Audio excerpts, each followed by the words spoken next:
Hey guys, and welcome back to the School Finesse Podcast. I'm your host, Amen. So some of us are already enjoying our relaxing breaks while others are still finding their way back home. And then there's another group of us, those who are preparing to take some winter classes.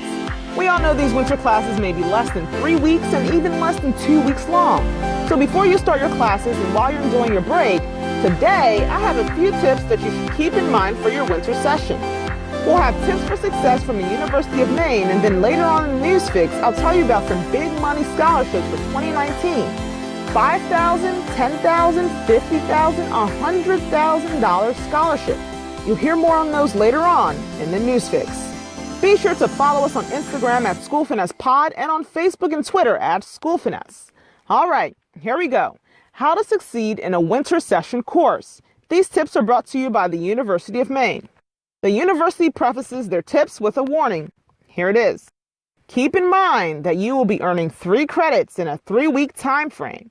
Normally, students earn 3 credits in a course that is spread out over a full 15 weeks.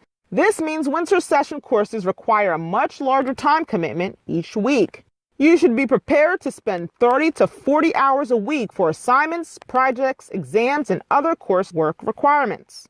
And then I'll add this. I've taken a winter class before, and every week, day, minute, and second counts. With all the snow delays and early closings and late openings, my winter class was only 11 days. 11 days for 3 credits. Let me tell you a little bit about how the class worked out. If I remember correctly, I had 3 to 4 hour class periods Monday to Friday. Most days we were assigned a paper that was due the next day, or we found out about an exam that was due the next day as well. This was a continuous cycle. Show up on Monday, paper due on Tuesday. Finish class on Tuesday, exam on Wednesday. Show up on Wednesday, quiz on Thursday. Finish class on Thursday, then on Friday, you're assigned a paper and quiz due on Monday. In addition, in a regular 15-week semester, you have the Writing Center open and tutoring and all those resources. But during the winter session, the center's hours may be shorter. By the time you leave your class and research and write the paper, you might not have time to visit the Writing Center before handing in your assignment the first thing in the morning at 9 a.m. Now, I'm not saying that I hated a winter class. I'm just saying that if you want to take a winter class, be prepared for the condensed schedule and limited resources. If you make the most out of every second of these 2 or 3 weeks, you should be fine. All right, so back to the tips from the University of Maine. You'll find that many of these tips are important based on my little story. Here's one. Be sure to reach out to your professors as soon as you have questions. Because winter session courses move so quickly, it is very important that you don't get behind.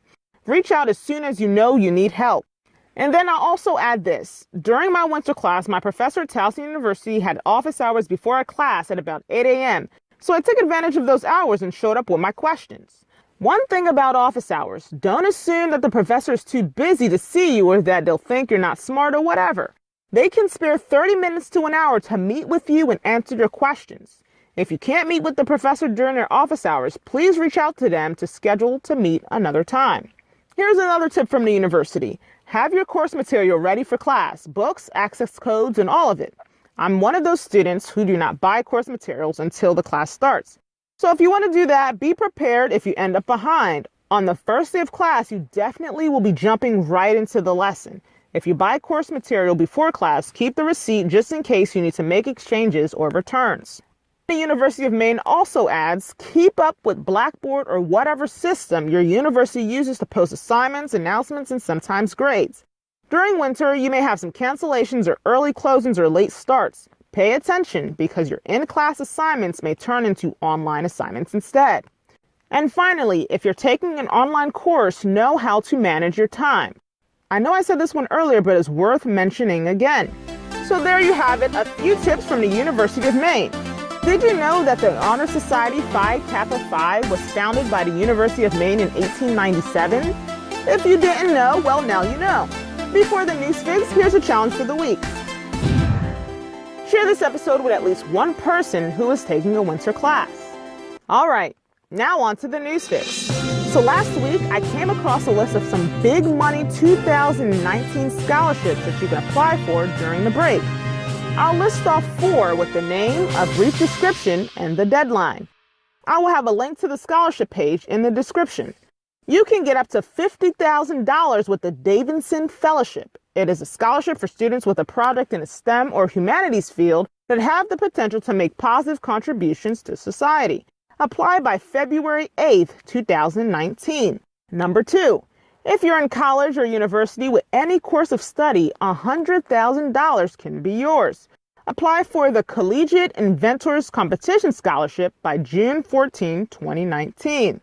And then number 3, if you have a 4.0, you can get this initial $5,000 scholarship.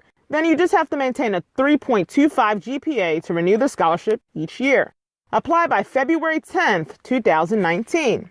And finally, performing arts students. Here is a $10,000 scholarship if you can apply for the Mary Dr. Performing Arts Scholarship Fund by April 5th, 2019. You can get more scholarship info from an article on time.com/money. The title of the article is The Biggest and Best College Scholarships Available. A link to this article and other sources from today's episode will be in our description box on anchor.fm/schoolfinesse. Make sure you follow us on Instagram at SchoolFinessePod and on Twitter and Facebook at SchoolFinesse. Be sure to comment, like, subscribe, and share with a friend so you both can succeed together. Always remember, tune in every Monday morning for a new tip on how you can finesse your way through school. Until next time, I'm your host, Amen, signing off.